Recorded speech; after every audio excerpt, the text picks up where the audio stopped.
भाई जेडीयू तो वैसे ही बर्बादी की कगार पर है ही।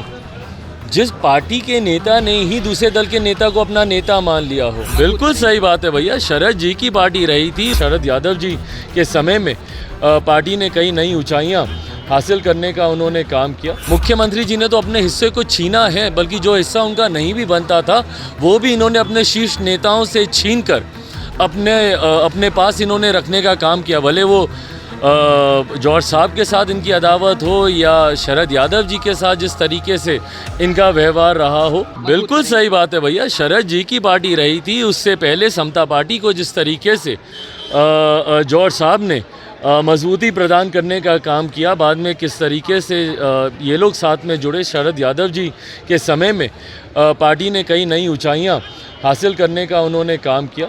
और जब वो कहते हैं कि भाई उसमें उनका हिस्सा बनता है, मैं तो बार बार कहता हूँ मुख्यमंत्री जी ने तो अपने हिस्से को छीना है, बल्कि जो हिस्सा उनका नहीं भी बनता था वो भी इन्होंने अपने शीर्ष नेताओं से छीन कर अपने पास इन्होंने रखने का काम किया। भले वो जॉर्ज साहब के साथ इनकी अदावत हो या शरद यादव जी के साथ जिस तरीके से इनका व्यवहार रहा हो।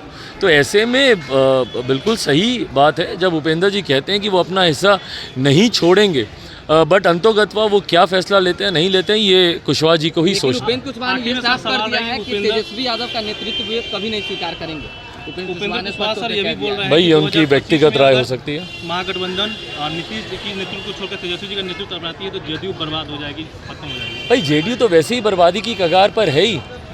जिस पार्टी के नेता ने ही दूसरे दल के नेता को अपना नेता मान लिया हो, और भाई जिस तरीके से कॉम्प्रोमाइज़ किए जा रहे हैं, तो ये अपने में ही दर्शा रहा है कि जनता दल यूनाइटेड तो वैसे ही समाप्ति की कगार पर है। एक अंतिम सवाल है, मुख्यमंत्री के आदेश पर एक पत्रकार को गिरफ्तार करवाया गया है, अभी तक जो है कोतवाली थाने में पकड़ के रखा गया है और हम लोगों के साथी भी रहे हैं। तो भाई लोकतंत्र के चौथे स्तंभ को दबाने का प्रयास मुख्यमंत्री जी के द्वारा हमेशा से किया गया है।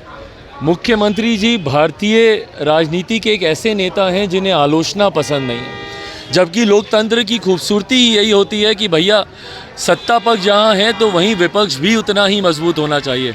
पर मुख्यमंत्री जी ने विपक्ष के हर स्वर को दबाने का कार्य किया है, लाठी दल बल का इस्तेमाल कर कर।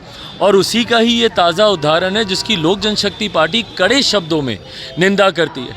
पत्रकारिता की स्वतंत्रता का पक्षधर लोक जनशक्ति पार्टी रामविलास और मैं खुद व्यक्तिगत तौर पर मैं हमेशा रहा हूँ।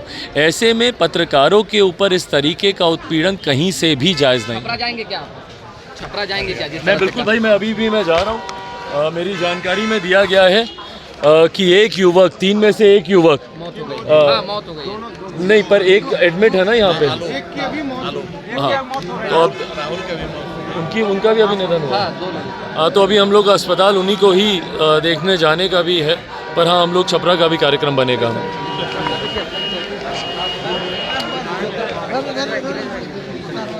चलिए हो गए।